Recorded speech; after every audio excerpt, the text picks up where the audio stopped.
my pleasure to welcome our second speaker this morning, Paul Deere. Paul works with us very closely in his role as head of the third sector unit in Welsh Government, and has played a key role in supporting Welsh Government and working with the sector in establishing the national third sector scheme. So Paul, a very warm welcome, and we look forward to your address. Thank you very much, Carl. Thank you very much for the invitation, and an apology that I'm not a minister. The invitation first went to our then Minister, Jeff Cuthbert, who accepted and would have been here, were it not for a small matter of a reshuffle. Unfortunately, as one of the quirks of these things, our current Minister, Leslie Griffiths AM, picked up 3 ministerial calendars when she came into her current post, and unfortunately some commitments had to give way.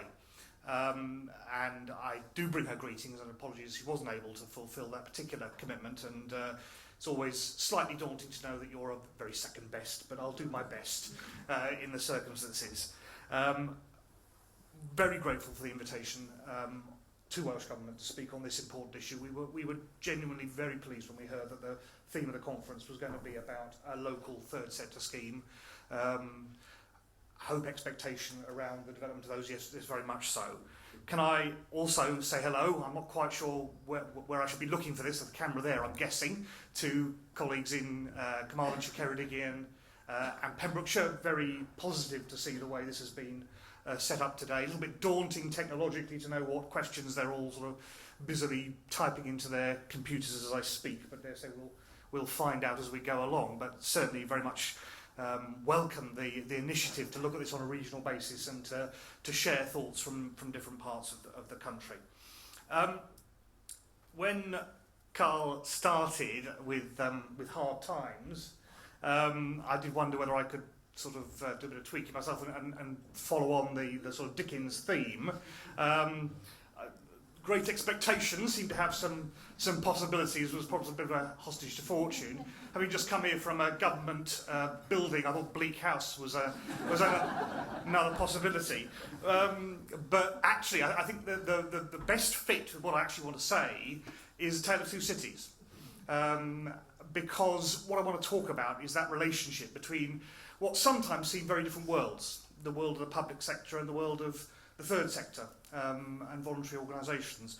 I'm going to indulge myself, and I hope you'll forgive me, by just talking a little bit about myself. I like to do that because I don't know whether this is right or not, but I often think people want to know who they're listening to. If you're going to indulge me with about 20 minutes of your time, you might want to know, well, who on earth is this guy? All right, you know the job title, and that tells you something, and perhaps that tells you the most important thing. But I have a history, and I'll share a little bit of it with you, and I do have a reason for doing that, but if it is an indulgence, then I just have to ask you to forgive me.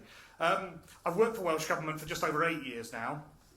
Most of that time I was working on the committee's first programme, but for the last 3 years or so I've led our third sector unit and working increasingly on various issues of community policy as well. Working backwards, before I came to Welsh Government, I worked for Rhondda Cynon Taf Council for 3 years, so I have a little bit of insight into the world of local government, which is not the same as central government, as I'm sure colleagues will say, but there are some common ground, and that sense of being in a public sector role and with responsibilities that go with that, and not least with the bureaucratic structures and the accounting and audit responsibilities, which I know third sector is not immune from by any means, but they sometimes take an extra weight in the public sector. But before I worked in local government, I worked in the third sector myself. My early career was as a Methodist minister, largely in Liverpool, where I worked essentially in a community development role in some of the urban estates in Liverpool. But also in Texas, but that's another story.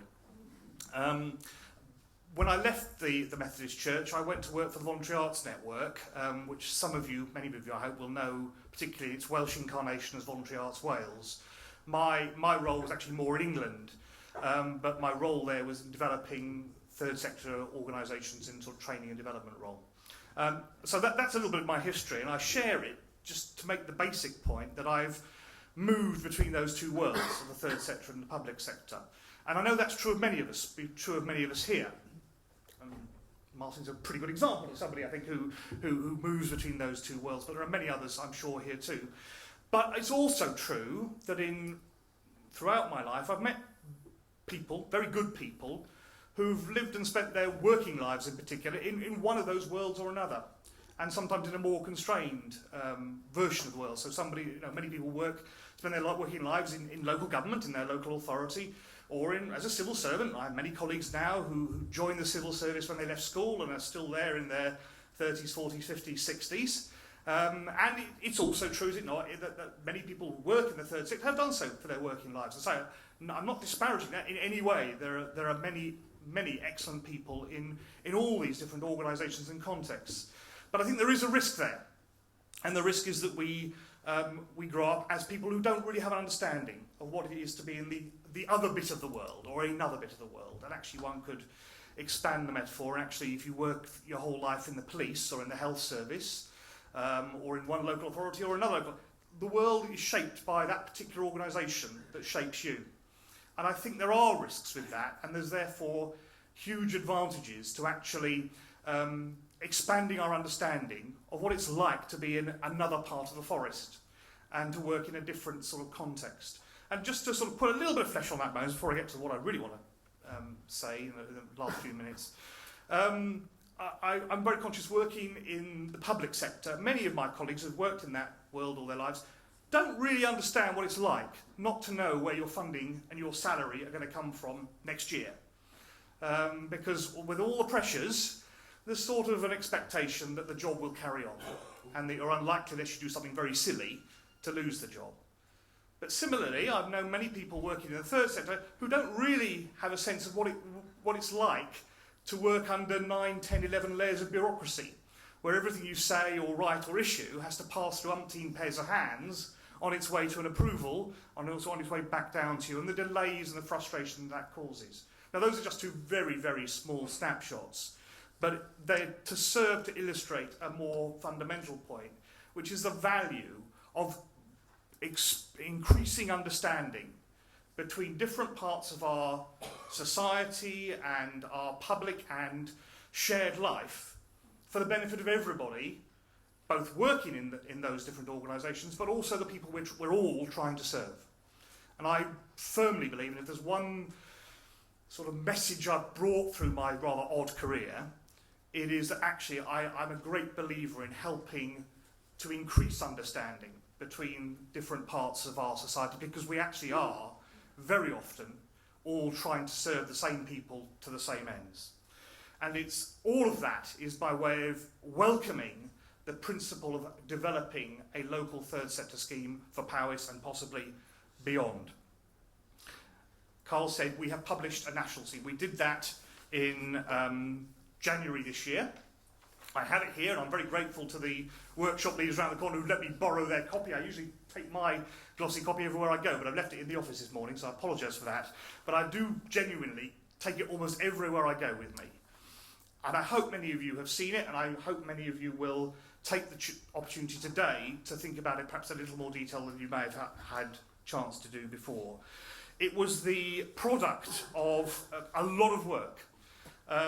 One of my colleagues called Carl last week to tell him that I was on holiday last week and said, don't worry, he'll be writing his speech while he's on holiday, which was optimistic of them.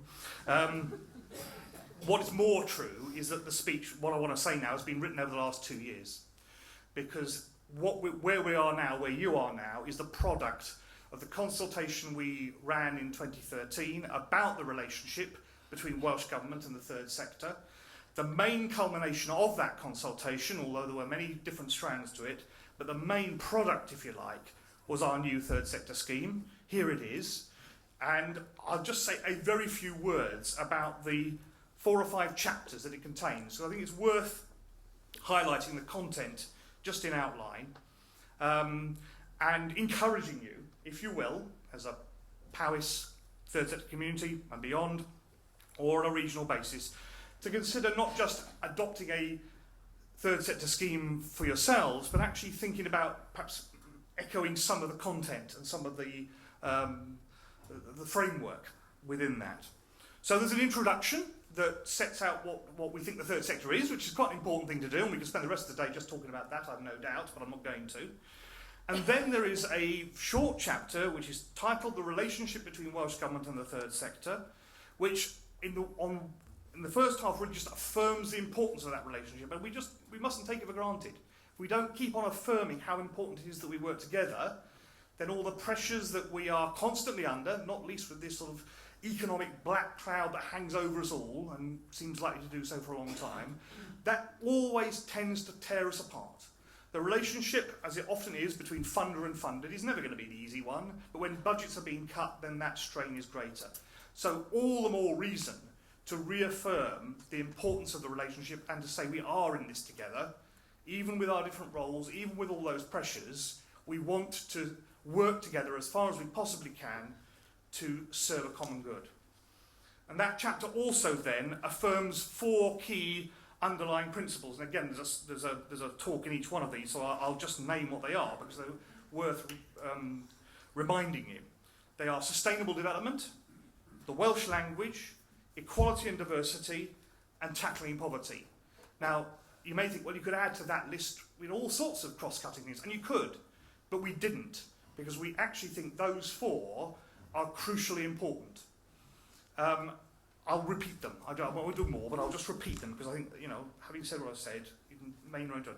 Sustainable development, the Welsh language, equality and diversity, tackling poverty. Those 4 themes as underpinning all of our relationship. I think I stand by that choice, if you like.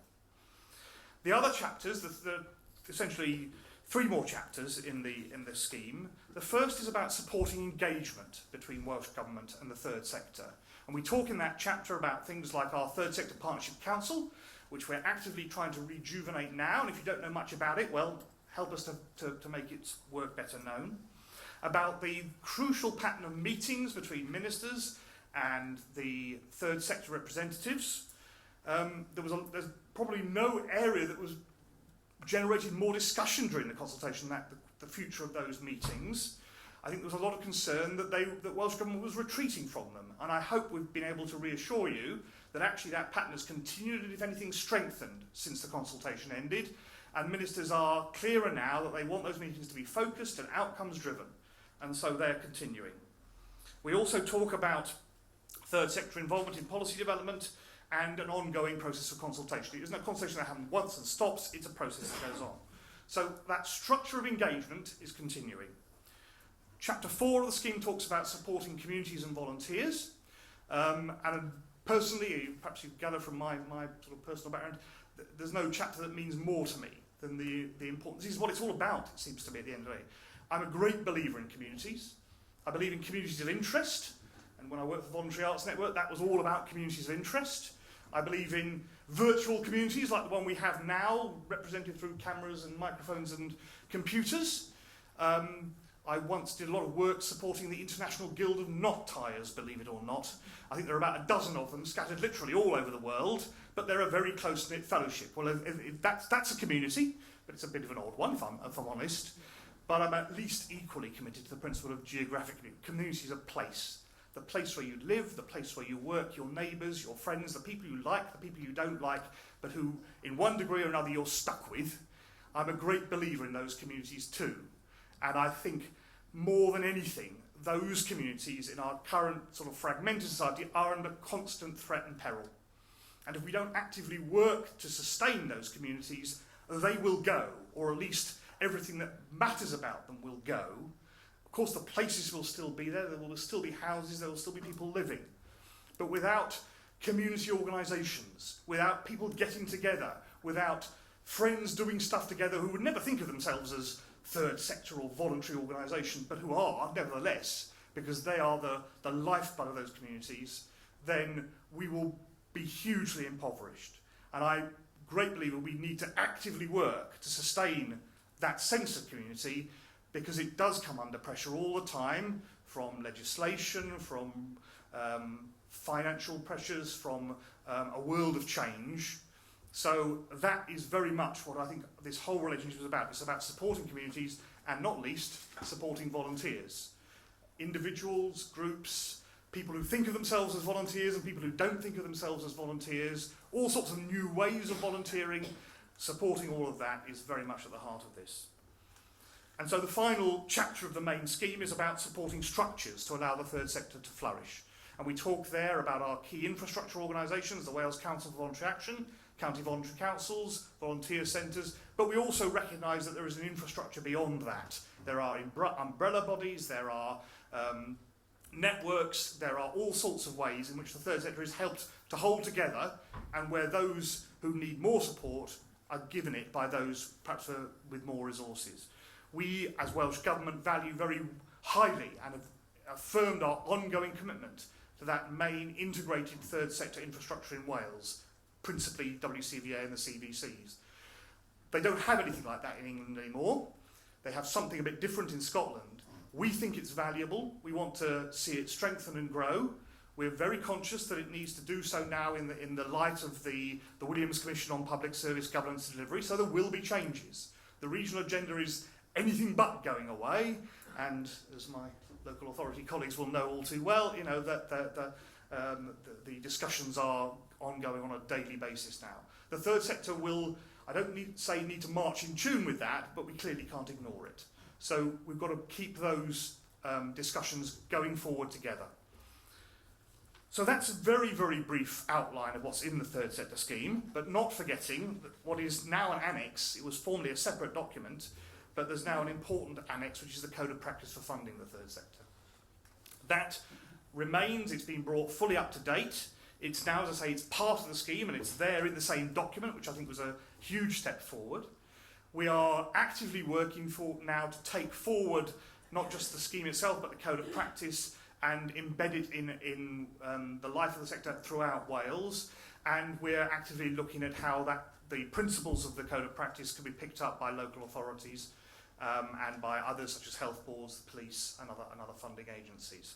Now I'll get myself confused now. The then Minister for Local Government and the then Minister for Communities and Tackling Poverty wrote jointly to local authorities to encourage them to adopt the scheme and code. Since then, the then Minister for Local Government has become the Minister for Communities and Tackling Poverty. So she's still very much committed to that. And she is now, I'm confident, going to write jointly with the Minister for Health, you still following me?